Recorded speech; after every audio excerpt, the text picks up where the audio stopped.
17ರ ಹರಿಯದಲ್ಲಿ ಮತ್ತೆ ಹೊಸತನದತ್ತ ಮತ್ತಷ್ಟು ನೇರ ದಿಟ್ಟ ಸದಾ ನಿರಂತರ ಹೊಸ ಬಣ್ಣ ವಿನೂತನ ವಿನ್ಯಾಸದಲ್ಲಿ ಏಷ್ಯಾನೆಟ್ ಸುವರ್ಣ ನ್ಯೂಸ್ ನಿಮ್ಮ ಮುಂದೆ.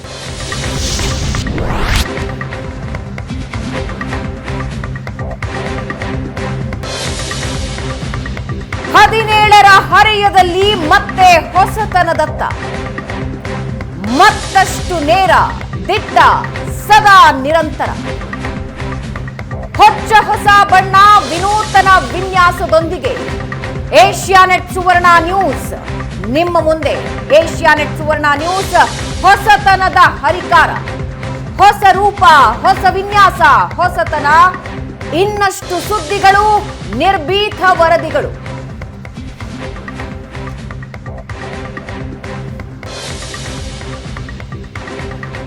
ನೇರ ದಿಟ್ಟ ನಿರಂತರ ಬದಲಾಗದ ಧ್ಯೇಯ. ಸುವರ್ಣ ನ್ಯೂಸ್ ಹೊಸತನದ ಹರಿಕಾರ, ಹೊಸ ರೂಪದಲ್ಲಿ ಏಷ್ಯಾನೆಟ್ ಸುವರ್ಣ ನ್ಯೂಸ್ ನಿಮ್ಮ ಮುಂದೆ ಬರ್ತಾ ಇದೆ.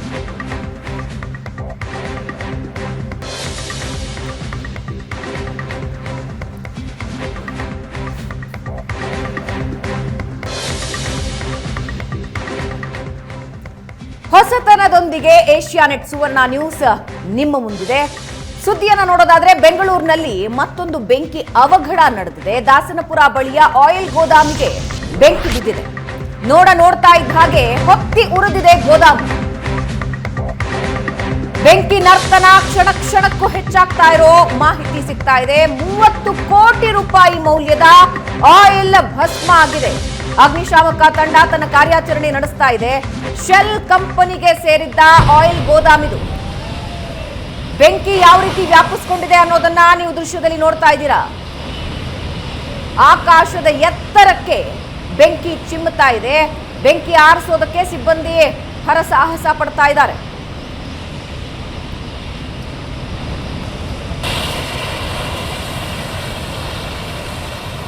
ದಾಸನಪುರ ಬಳಿಯ ಆಯಿಲ್ ಗೋದಾಮಿನಲ್ಲಿ ಈ ಬೆಂಕಿ ಅವಘಡ ಆಗಿದೆ. ಇಡೀ ಕಟ್ಟಡ ಹೊತ್ತಿ ಉರಿತಾ ಇರೋದನ್ನ ನೀವು ದೃಶ್ಯದಲ್ಲಿ ನೋಡ್ತಾ ಇದ್ದೀರಾ. ಕ್ಷಣಕ್ಕೂ ಬೆಂಕಿ ವ್ಯಾಪಿಸ್ಕೊಳ್ತಾ ಇದೆ, ಸ್ಪ್ರೆಡ್ ಆಗ್ತಾ ಇದೆ. ಅದನ್ನ ಕಂಟ್ರೋಲಿಗೆ ತರೋದಕ್ಕೆ ಅಗ್ನಿಶಾಮಕ ಸಿಬ್ಬಂದಿ ಹರಸಾಹಸ ಪಡ್ತಾ ಇದ್ದಾರೆ. ಶೆಲ್ ಕಂಪನಿಗೆ ಸೇರಿರೋ ಗೋದಾಮು ಅನ್ನೋದು ಸದ್ಯಕ್ಕೆ ಬರ್ತಾ ಇರೋ ಮಾಹಿತಿ. ದಟ್ಟ ಹೊಗೆ ಆಕಾಶದೆತ್ತರಕ್ಕೆ ಹರಡಿಕೊಂಡಿರೋದನ್ನ ನೀವು ನೋಡ್ತಾ ಇದ್ದೀರಾ.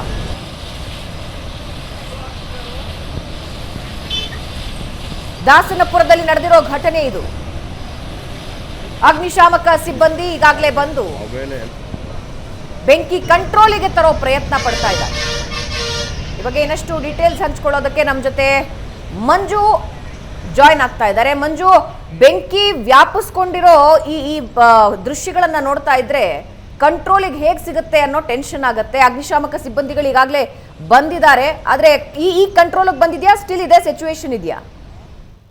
ಭಾವನಾ, ಏನು ಪಾಕಿಸ್ತಾನ ಮತ್ತು ಭಾರತದ ನಡುವೆ ಯುದ್ಧ ಆಗಬಹುದು ಅಂತ ಹೇಳಿದರೆ ಈ ಒಂದು ಸ್ಟಾಕ್ ಅನ್ನ, ಅತಿ ಹೆಚ್ಚಿನ ಸ್ಟಾಕ್ ಅನ್ನ ಮಾಡ್ಕೊಳ್ಳಾಗಿತ್ತು. ಇವತ್ತು ಮುಂಜಾನೆ 3 ಗಂಟೆ ಸುಮಾರಿಗೆ ಈ ಒಂದು ಬೆಂಕಿಯ ಕಿಡಿ ಕಾಣಿಸ್ಕೊಂಡಿದೆ. ನೋಡ್ತಾ ಇದ್ದಂತೆ ಈ ಬೆಂಕಿ ಇಡೀ ಗೋದಾಮನ್ನ ಆವರಿಸ್ಕೊಂಡ್ಬಿಟ್ಟಿದೆ. ಸುಮಾರು 30 ಕೋಟಿ ರೂಪಾಯಿ ಬೆಲೆ ಬಾಳುವಂತ ಈ ಒಂದು ಕಚ್ಚಾ ತೈಲ ಇಲ್ಲಿದೆ ಅಂತ ಹೇಳಿದ್ರೆ ಹೇಳಲಾಗ್ತಾ ಇದೆ. ಈ ಒಂದು ಏನು ಶೆಲ್ ಕಂಪನಿಗೆ ಸೇರಿರ್ತಕ್ಕಂತಹ ಈ ಒಂದು ಗೋದಾಮ್ನಲ್ಲಿ ಈ ಒಂದು ಅವಘಡ ಸಂಭವಿಸಿರ್ತಕ್ಕಂಥದ್ದು ಇದು ಮಾಜಿ ಸಚಿವರಾಗಿರ್ತಕ್ಕಂಥ ಎಚ್ ಶ್ರೀಕಂಠಯ್ಯ ಅವರ ಅಳಿಯ ಅವರಿಗೆ ಸೇರಿರ್ತಕ್ಕಂಥ ಗೋದಾಮು ಇದಾಗಿದೆ. ಅಂದ್ರೆ ಇದು ನಿಖರವಾದಂತ ಕಾರಣ ಇನ್ನೂ ಕೂಡ ತಿಳಿದು ಬಂದಿಲ್ಲ. ಆದ್ರೆ ಇದು ಶಾರ್ಟ್ ಸರ್ಕ್ಯೂಟ್ ನಿಂದ ಆಗಿರಬಹುದು ಅಂತ ಹೇಳಿ, ಜೊತೆಗೆ ಅಗ್ನಿಶಾಮಕ ದಳದವರಿಗೆ ಇಲ್ಲಿ ಮತ್ತೊಂದು ಸವಾಲಾಗಿರ್ತಕ್ಕಂಥದ್ದು ನೀರಿನ ಸಮಸ್ಯೆ. ನೀರು ಸಿಗ್ತಾ ಇಲ್ಲ ಅಂತ ಹೇಳಿದ್ದೇನೆ. ಏನು ಈಗಾಗಲೇ ಯಶವಂತಪುರ, ಪೀಣ್ಯ ಮತ್ತು ಸುತ್ತಮುತ್ತಲಿಂದ 10ಕ್ಕೂ ಹೆಚ್ಚು ಅಗ್ನಿಶಾಮಕ ವಾಹನಗಳು ಬಂದಿದ್ದೇನೆ ಆ ಬೆಂಕಿಯನ್ನ ನಂದಿಸೋದಕ್ಕೆ ಹರಸಾಹಸವನ್ನ ಪಡ್ತಾ ಇದ್ದಾರೆ. ಅಂದ್ರೆ ಬಹುಶಃ ಈ ಎಲ್ಲ ಸಂಪೂರ್ಣವಾಗಿ ತೈಲ ಉರಿಯೋ ತನಕನೂ ಉರಿದೋಗುತ್ತಾ, ನಿಯಂತ್ರಣಕ್ಕೆ ತಗೊಂಡ್ಬರೋದು ತುಂಬಾನೇ ಕಷ್ಟನ. ಯಾಕೆಂದ್ರೆ ಇಡೀ ಗೋದಾಮನ್ನ ಆವರಿಸ್ಕೊಂಡ್ಬಿಟ್ಟಿದೆ ಭಾವನಾ. ಇದು ಒಂದು ಸವಾಲಿನ ಪ್ರಶ್ನೆ ಇದಾಗಿದೆ. ಹಾಗಾಗಿ ಈ ಒಂದು ಬೆಂಕಿಯನ್ನ ನಿಯಂತ್ರಣಕ್ಕೆ ತರೋದಕ್ಕೆ ತುಂಬಾನೇ ಹರಸಾಹಸವನ್ನ ಏನು ಇಲ್ಲಿನ ಅಗ್ನಿಶಾಮಕ ದಳದವರು ಪಡ್ತಾ ಇದ್ದಾರೆ. ಮತ್ತು ಜನರಿಗೂ ಕೂಡ ಯಾರು ಹತ್ರ ಬರದಂತೆ ಇದು ಅಡಕಮಾರ್ನಹಳ್ಳಿಯಲ್ಲಿ ಇರ್ತಕ್ಕಂಥ ಈ ಒಂದು ಗೋದಾಮು ಇದಾಗಿದೆ. ಶ್ರೀಕಂಠಯ್ಯ ಅವರ ಅಳಿಯ ಕೃಷ್ಣಪ್ಪ ಎಂಬುವರು ಇದನ್ನ ಬಾಡಿಗೆಗೆ ನೀಡಿದ್ರು ಶೆಲ್ ಕಂಪನಿಗೆ ಅಂತ ಹೇಳಿದ್ರೆ ಮಾಹಿತಿ ಬರ್ತಾ ಇದೆ. ಆದ್ರೆ ಈ ಒಂದು ಬೆಂಕಿಯನ್ನ ನಂದಿಸೋದು ಒಂದ್ ಸ್ವಲ್ಪ ಕಷ್ಟನೇ. ಅದು ತೈಲ ಆಗಿರೋದ್ರಿಂದ ಆಯಿಲ್, ಆ ಆಯಿಲ್ ಸಂಪೂರ್ಣ ಉರಿಯೋ ತನಕ ಹುರಿದೋಗುತ್ತಾ ಎನ್ನುವಂಥದ್ದು ಈ ಇರ್ತಕ್ಕಂಥ ಸವಾಲು. ಅಂತಂದ್ರೆ ಅಗ್ನಿಶಾಮಕ ದಳದವರಿಗೆ ನೀರನ್ನ ಒದಗಿಸ್ಬೇಕು, ಜೊತೆಗೆ ಏನು ಅಲ್ಲಿರ್ತಕ್ಕಂಥ ಬೇರೆ ಗೋದಾಮುಗಳಿಗೂ ಕೂಡ ಈ ಒಂದು ಬೆಂಕಿ ವ್ಯಾಪಿಸ್ಬಿಡುತ್ತಾ ಎನ್ನುವಂತ ಆತಂಕವೂ ಕೂಡ ಕಾಡ್ತಾ ಇದೆ. ಭಾವನಾ, ಧನ್ಯವಾದ ನಿಮ್ಮೆಲ್ಲ ಮಾಹಿತಿಗೆ.